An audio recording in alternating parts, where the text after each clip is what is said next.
말씀의 제목은 내가 찬양할 이유입니다. 내가 찬양할 이유. 예로부터 우리 조상들은 서로 시를 이렇게 주고받으면서 대화를 하곤 했습니다. 시를 통해서 자신의 마음을 표현하고 또 서로의 마음을 읽고 그렇게 교감을 했던 것이죠. 대표적으로 여러분들 아마 그 교과서에 많이 실렸던 작품인데요. 이방원과 정몽주 간에 나누었던 시가 유명하죠. 이방원은 정몽주를 자신의 편으로 회유하기 위해서 이 하여가라고 하는 시를 짓습니다. 이런들 어떠하며 저런들 어떠하리. 만수산 드렁칠기 얽혀진 듯 우리도 이같이 얽혀져 100년까지 누리리라. 이게 바로 이제 하여가라고 하는 시예요. 그러자 정몽주도 그 시에 화답을 하면서 고려에 대한 충절의 변함없는 충절을 이 단심가라고 하는 시에 담아서 읊었습니다. 이 몸이 죽고 죽어 100번 고쳐주고 백골이 진토되어 넋이라도 있고 없고 임향한 일편 단심이야 가실 줄이 있으랴. 오늘 우리가 읽은 이 본문의 말씀, 우리가 오늘 이제 4월의 마지막 본문인데요. 이 오늘 본문의 말씀도 이 세상을 창조하신 것에 대한, 이 세상을 창조하신 하나님에 대한 어떤 화답의 시로서 시편 기자가 지은 시라고 볼 수가 있습니다. 창세기 1장을 보시면 하나님은 며칠 만에 이 세상을 창조하십니까? 며칠 만에 세상을 창조하세요? 네, 6일 만에 세상을 창조하시죠. 그리고 마지막 날 이제 안식을 경험하시게 됩니다.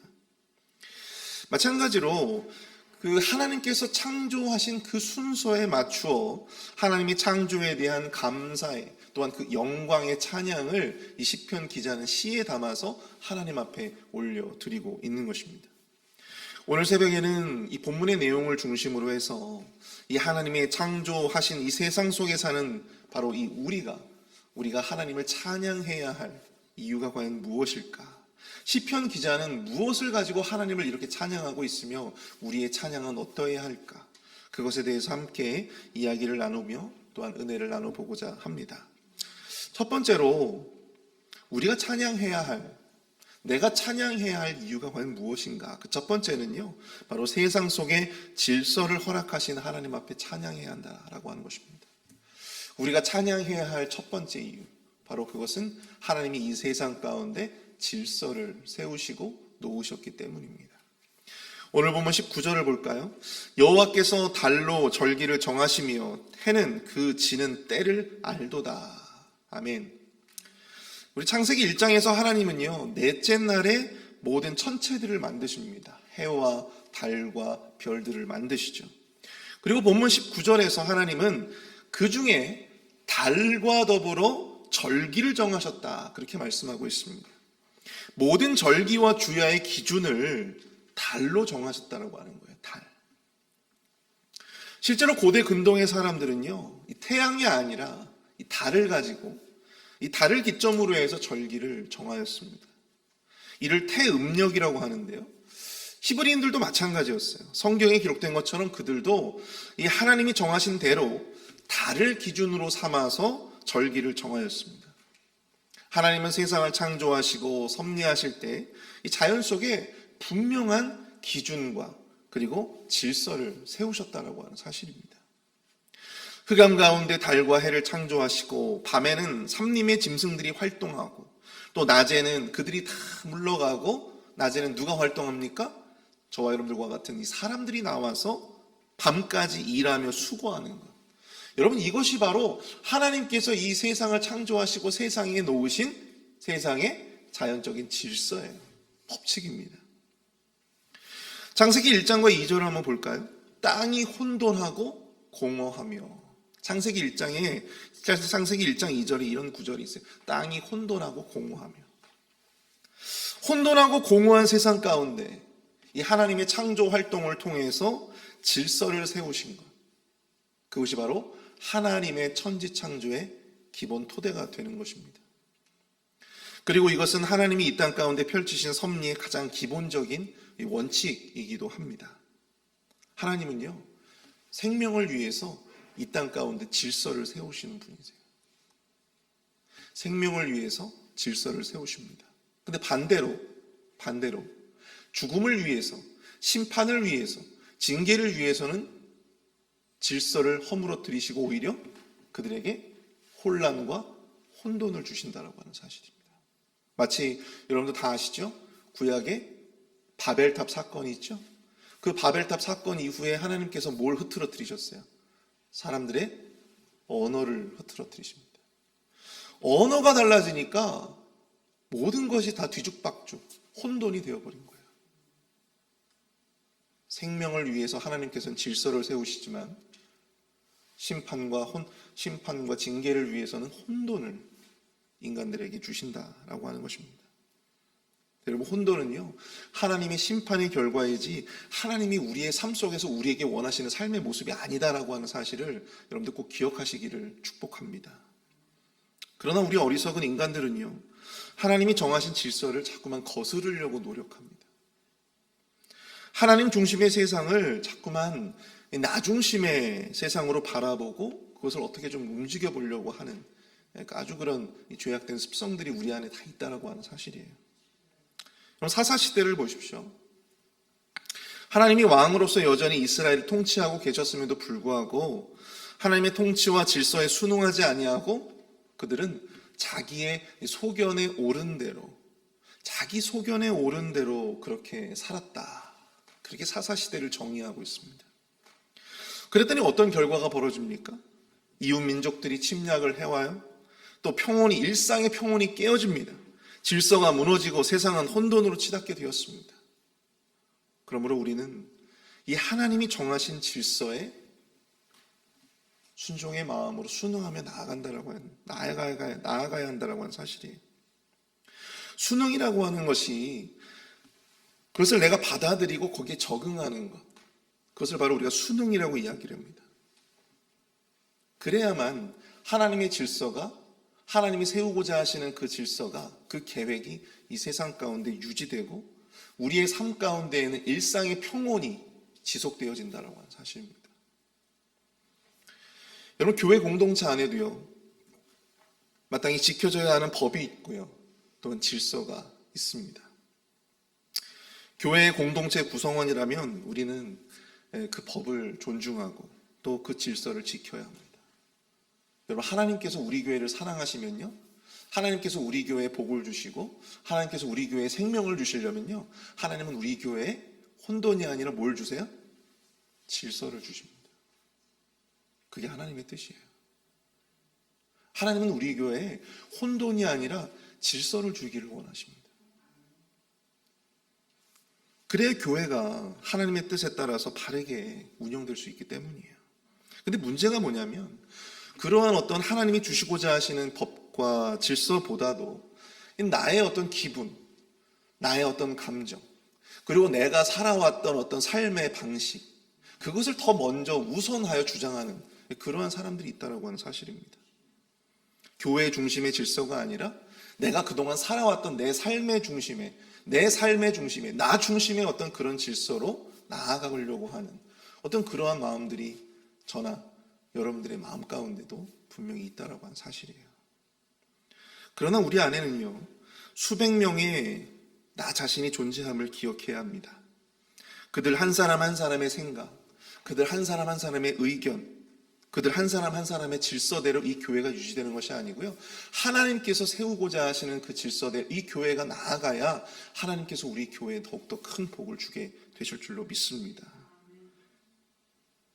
여러분, 질서가 없으면요, 이 교회는 이 혼돈의 지옥이 될 수밖에 없어요. 교회도 하나님의 질서가 임하지 아니하면, 또 그것을 인정하지 않으려고 한다면 여러분, 교회도 얼마든지 지옥이 될 수가 있는 것입니다. 무질서와 혼돈의 지옥. 여러분, 우리가 그렇게 되지 않기 위해서라도 마땅히 하나님이 정하신 그 리듬대로 우리가 순종하며 나아가야 될 줄로 믿습니다. 여러분, 우리가 춤을 출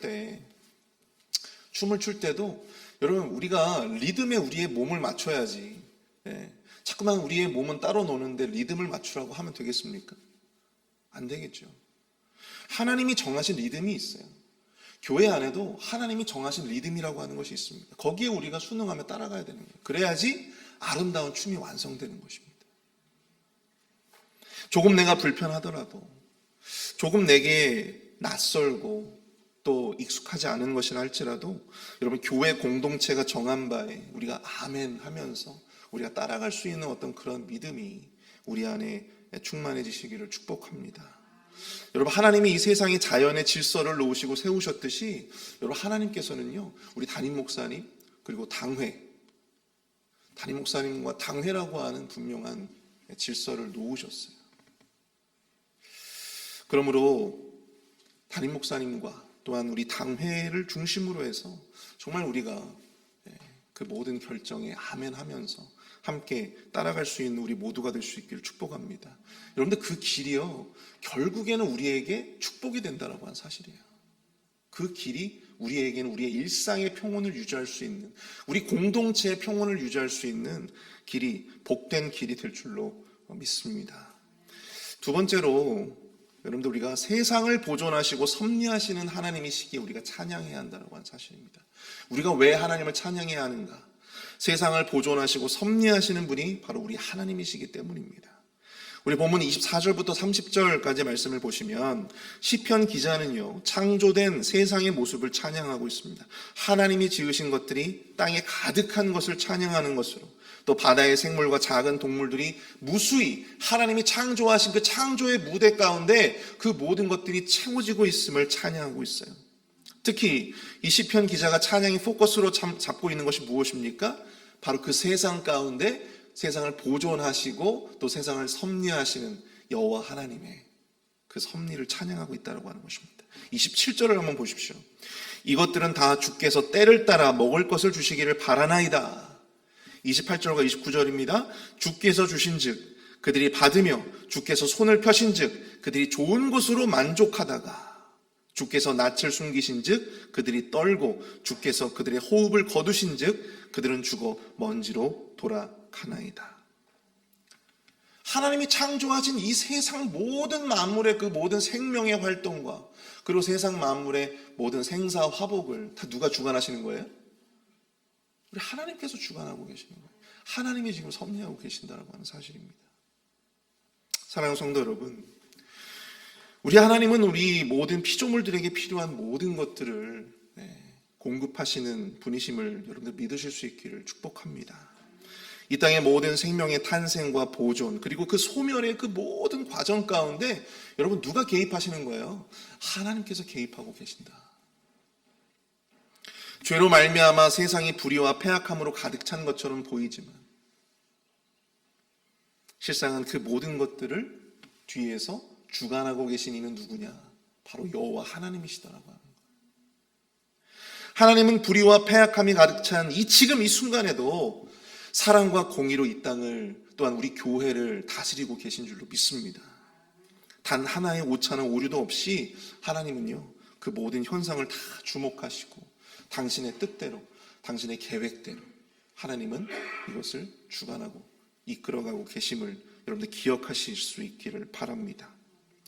네, 여러분, 제가 이 묵상하면서 좀 마음에 두었던 구절이요, 28절을 보시면요, 주께서 주신즉 그들이 받으며 주께서 손을 펴신즉 그들이 좋은 것으로 만족하다가 라고 하는 구절이에요. 여러분, 우리의 만족이 과연 어디에 있느냐? 우리의 만족이 과연 어디에 있을까? 어떤 사람들은 내가 무엇을 받느냐에 따라서 우리의 만족이 결정된다고 생각을 합니다. 그런데 성경은요, 그렇게 말하고 있지 않아요. 우리가 무엇을 받아서가 아니고요, 또 우리가 무엇이 주어져서가 아니고요, 누가 우리에게 무엇을 주느냐, 누가 우리에게 그것을 주느냐에 따라서 우리의 만족이 결정된다고 하는 사실을 말씀하고 있다고 하는 거예요. 주께서 주신즉 그들이 받으며 주께서 손을 펴신즉 그들이 좋은 것으로 만족하다가. 여러분, 하나님이 우리에게 주시면, 주님이 우리에게 주시면 그것이 좋은 것이에요. 믿으십니까?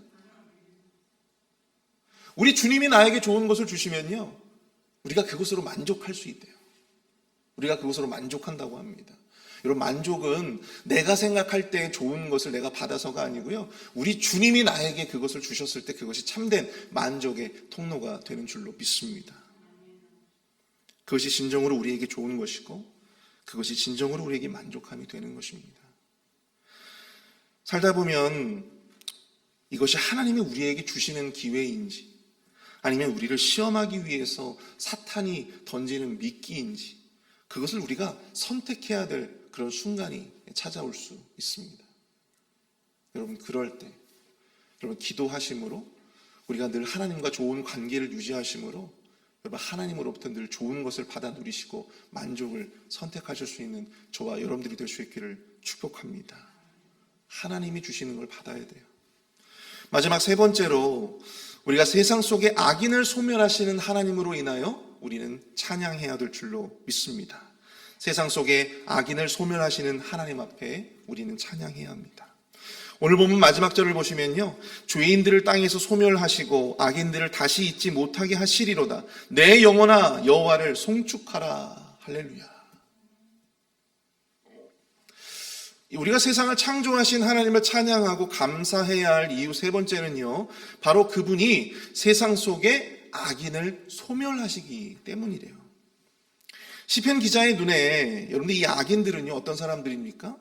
하나님의 질서를 인정하지 않고 또 하나님이 창조하신 세계를 죄악으로 오염시키는 자들이었어요. 그들은 하나님의 보존과 섭리 그리고 하나님이 이 세상을 통치하신다라고 하는 그 기본적인 진리조차도 인정하지 않는 사람들이었다라고 하는 사실입니다. 바로 그들이 하나님의 은혜를 거부하는 악인들이었다. 시편 기자는 결국 이들은 하나님에 의해서 소멸되고 이 땅 가운데 거하지 못하게 될 것이다 말씀하고 있어요. 사랑하는 성도 여러분, 시편 기자의 찬양처럼 여러분 하나님은요 언제나 악인들을 소멸해 주실 것입니다. 여러분 이거는요 우리가 심판을 의미해요. 심판. 근데 여러분 우리가 여기서 이런 구절들을 우리가 접할 때마다 우리가 반복적으로 우리 자신에게 해야 될 질문이 있다라고 하는 거예요. 무엇입니까? 바로 나는 과연 의인인가? 나는 과연 의인인가? 혹은 나는 악인이 아닌가? 라고 하는 질문을 우리 자신에게 던져야 한다고 하는 것입니다. 우리가 이런 말씀을 들으면 꼭 내 안의 원수를 악인으로 규정할 때가 있다고 하는 거예요. 내 안의 원수, 내가 미워하는 한 사람, 내가 미워하는 그 한 사람을 악인으로 규정해가지고 그 사람에 빗대어서 적용하게 된다고 하는 사실이죠. 저도 이런 말씀들을 읽을 때 저도 그렇게 적용했던 적이 한두 번이 아니었어요. 분명히 하나님께서는 악인들을 소멸하신다고 하셨는데 근데 가만히 보니까 내가 악인으로 규정했던 바로 그 사람이 오히려 더 잘 되는 것 같아요. 더 형통하는 것 같아요. 더 유명해지고 더 세상 가운데 더 선한 영향력을 끼쳐 보이는 것 같아요. 오히려 내가 심판을 받고 있는 것 같은 그런 느낌을 받을 때가 있더라고 하는 것입니다. 근데 저에게는 생각해보면 이런 질문이 없었어요. 나는 과연 의인인가? 나는 과연 악인인가? 우린 너무나 이분법적으로 의인과 악인을 구별합니다. 나에게 대적하고 나를 억압하는 자는 의인이고 그리고 나 자신은 의인이라고 무의식적으로 이렇게 판단할 때가 많이 있어요. 우리가 사울과 다윗에 대해서 우리가 설교를 들을 때 여러분들 자신을 누구에 비유하십니까? 대부분 아마 99.9%는요 사울과 다윗에 대한 설교를 들을 때 우리 모두가 다 자기 자신을 다 다윗에 비유를 해가지고 그 말씀을 들을 때가 많으실 거예요. 저도 그랬으니까요. 근데 여러분 오늘 이 악인을 뭐라고 정의를 하고 있느냐면 하나님의 질서에 과연 따르고 있느냐? 하나님의 질서에 과연 따르고 있느냐? 나 자신이 하나님의 섭리와 통치를 믿고 거기에 순응하면서 그렇게 살고 있느냐? 여러분들 자신을 한번 생각을 해보십시오. 나는 다윗이라 생각하고 나는 의인이라고 생각하는데 내가 지금까지 걸어온 삶의 궤적들을 한번 돌이켜 보실 수 있기를 바랍니다. 내가 공동체에서 일으키고 있는 이런 모든 일련의 그 모든 모습들을 우리가 한번 생각해 봤으면 좋겠어요. 나는 의인이라고 생각하고 정말 나는 다윗이라고 생각을 하는데 실상 나의 모습은 하나님의 질서를 자꾸만 따르지 아니하고 하나님의 질서대로 나아가지 아니하고 나 중심의 생각을 가지고 교회를 바라보려 하고 교회 생활을 하려고 하지는 않았는지, 내가 과연 하나님의 섭리와 통치를 온전히 따르며 살았다라고 자신 있게 말할 수 있는지, 우리 안에 그런 모습이 나타나지 않는데 우리는 과연 우리를 악인이 아니라고 그렇게 자신 있게 자부할 수 있을까요?